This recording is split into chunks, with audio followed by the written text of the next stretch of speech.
Hallelujah. ನಮ್ಮ ರಕ್ಷಕ ಯೇಸು ಕ್ರಿಸ್ತನ ಹೆಸರಿನಲ್ಲಿ ಪ್ರಿಯರೇ, ನಿಮ್ಮನ್ನು ವಂದಿಸುವವನಾಗಿದ್ದೇನೆ. ಪ್ರಿಯರೇ, ಸಮಯ ಎಂಬುದಾಗಿ ಹೇಳುವಾಗ ಪ್ರತಿಯೊಬ್ಬನಿಗೂ ದೇವರು ಸಮಾನವಾದ ಸಮಯವನ್ನು ಕೊಟ್ಟಿದ್ದಾನೆ. 24 ಗಂಟೆಗಳು ದಿನಕ್ಕೆ ಅಲ್ಲವೇ? ಅದನಂತರ ನೆಕ್ಸ್ಟ್ ಡೇ ಪುನಃ ನಮಗೆ ಇನ್ನು 24 ಗಂಟೆಗಳು ಸಿಗ್ತದೆ ಅಲ್ಲವೇ? ಹೊಸ ಡೆಪಾಸಿಟ್ ಟೈಮ್ ಇದು ನಮಗೆ ಸಿಗ್ತದೆ ಹೊಸ ದಿನದಲ್ಲಿ ಅಲ್ಲವೇ? ಅದರ ಪ್ರಿಯಲ್ಲಿ ಒಂದು ತಿಳ್ಕೊಳ್ಬೇಕು, ಇದರ ಬ್ಯಾಲೆನ್ಸ್ ಎಷ್ಟಂತ ನಮಗೆ ಗೊತ್ತಿಲ್ಲ. ದಿನಕ್ಕೆ ಸಿಗ್ತದೆ 24 ಗಂಟೆ, ದೇವರಿಗೆ ಸ್ತೋತ್ರ. ಎಷ್ಟು ಬ್ಯಾಲೆನ್ಸ್ ಉಳಿದಿದೆ ನಮ್ಮ ಜೀವಿತದಲ್ಲಿ ಸಮಯ ಎಂಬುದು ಯಾರಿಗೂ ಗೊತ್ತಿಲ್ಲ ಅಲ್ಲವೇ? ಹಾಗಿರುವಾಗ ಎಫೆಸ 5:16-17 ಈ ರೀತಿಯಾಗಿ ಹೇಳ್ತದೆ, ಈ ದಿನಗಳು ಕೆಟ್ಟವುಗಳಾಗಿವೆ, ಆದುದರಿಂದ ಕಾಲವನ್ನು ಸುಮ್ಮನೆ ಕಳಕೊಳ್ಳದೆ ಅದನ್ನು ಬೆಲೆಯುಳ್ಳದ್ದೆಂದು ಉಪಯೋಗಿಸಿಕೊಳ್ಳಿರಿ ಮತ್ತು ಬುದ್ಧಿಹೀನರಾಗಿ ನಡೆಯದೆ ಕರ್ತನ ಚಿತ್ತವೇನೆಂಬುದನ್ನು ವಿಚಾರಿಸಿ ತಿಳಿದವರಾಗಿರಿ ಎಂಬುದಾಗಿ. ಆಮೇನ್. ಸಮಯ ಎನ್ನುವಂಥದ್ದನ್ನು ನಾವು ವ್ಯರ್ಥ ಮಾಡದೆ ಕಾಲವನ್ನು ಸುಮ್ಮನೆ ಕಳ್ಕೊಳ್ಬೇಡ್ರಿ ಎಂಬುದಾಗಿ ಈ ವಚನ ಹೇಳ್ತದೆ ಪ್ರಿಯರೇ. ಹಲ್ಲೆಲೂಯಾ. ಹಾಗಿರುವಾಗ ಪ್ರತಿಯೊಬ್ಬನ ಜೀವಿತದ ಸಮಯ ಅನ್ನುವಂಥದ್ದು ಬಹಳ ಪ್ರಾಮುಖ್ಯವಾದದ್ದು ಪ್ರಿಯರೇ. ಆಮೇನ್. ಒಳ್ಳೆ ರೀತಿಯಲ್ಲಿ ಸಮಯವನ್ನು ನಾವು ಒಳ್ಳೆ ಮ್ಯಾನೇಜ್ ಮಾಡಬೇಕಾಗಿದೆ. ಈ ರೀತಿಯಾಗಿ ಹೇಳ್ತದೆ ಪ್ರಿಯರೇ, ಒಂದೊಂದು ವಸ್ತುವನ್ನು ಸಮಯಕ್ಕೆ ತಕ್ಕ ಹಾಗೆ ಅಂದವಾಗಿ ನಿರ್ಮಿಸಿದ್ದಾನೆ ಎಂಬುದಾಗಿ.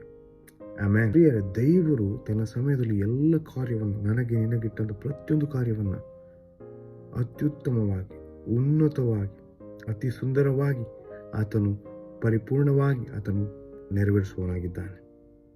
ಆಮೆನ್. ಹಾಗಿರುವಾಗ ಸಮಯನ ವ್ಯರ್ಥವಾಗಿ ಕಳ್ಕೊಳ್ಳುವುದು ಬೇಡ. ದೇವರ ಸಮಕ್ಷಮದಲ್ಲಿ ಬಂದು, ದೇವರ ಎದುರು ಬಂದು, ದೇವರ ಮುಂದೆ ನಮ್ಮೆಲ್ಲ ವಿಷಯ ಕಾರ್ಯಗಳನ್ನು ಮನಬಿಚ್ಚಿ ಆತನಲ್ಲಿ ಒಪ್ಪಿಸಿಕೊಟ್ಟು, ನಮಗೆ ಆತನು ಕೊಟ್ಟಂತೆ ಈ ಜೀವಿತದಲ್ಲಿ ಪ್ರಿಯರೇ, ದೇವರ ವಾಕ್ಯದಂತೆ, ದೇವರ ಚಿತ್ತದಂತೆ, ದೇವರ ವಾಕ್ಯವನ್ನು ಅಧ್ಯಯನ ಮಾಡುತ್ತಾ ದೇವರ ಚಿತ್ತ ಎಂಬುದಾಗಿ ತಿಳಿಯುತ್ತದೆ.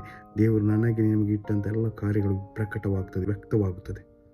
ಆಮೆನ್. ಸಮಯದ ಸದುಪಯೋಗವನ್ನು ಮಾಡಿಕೊಳ್ಳೋಣ. ಕರ್ತನ ಸನ್ನಿಧಾನದಲ್ಲಿ ದೇವರ ವಾಕ್ಯದ ಅಧ್ಯಯನದಲ್ಲಿ ಸಮಯವನ್ನು ಕಳೆಯೋಣ ಪ್ರಿಯರೇ. ದೇವರ ವಾಕ್ಯ ಇನ್ನೊಂದು ಕಡೆ ಹೇಳ್ತದೆ ಪ್ರಿಯರೇ, ಕೀರ್ತನ 90:12, ನಮ್ಮ ದಿನಗಳು ಕೊಂಚವೇ ಎಂದು ಎಣಿಸಿಕೊಳ್ಳುವ ಹಾಗೆ ನಮಗೆ ಕಲಿಸು, ಆಗ ಜ್ಞಾನದ ಹೃದಯವನ್ನು ಪಡ್ಕೊಳ್ಳುವೆವು ಎಂಬುದಾಗಿ.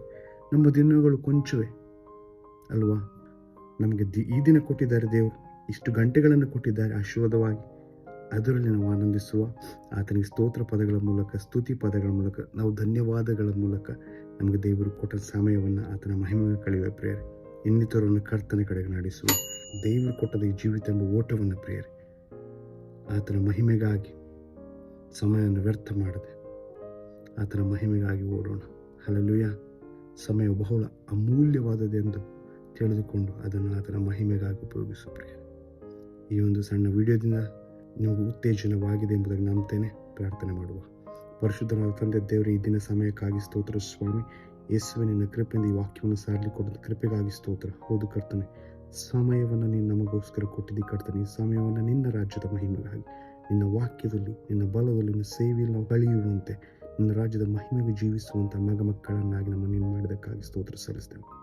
ಎಲ್ಲವನ್ನು ಯೇಸು ಹೆಸರಲ್ಲಿ ಬೇಡಿ ಹೊಂದುತ್ತೇವೆ. ನಿನಗೆ ಮಹಿಮೆ ಸಲ್ಲಿಸ್ತೇವೆ ರಾಜನೇ. ಆಮೇನ್. God bless you.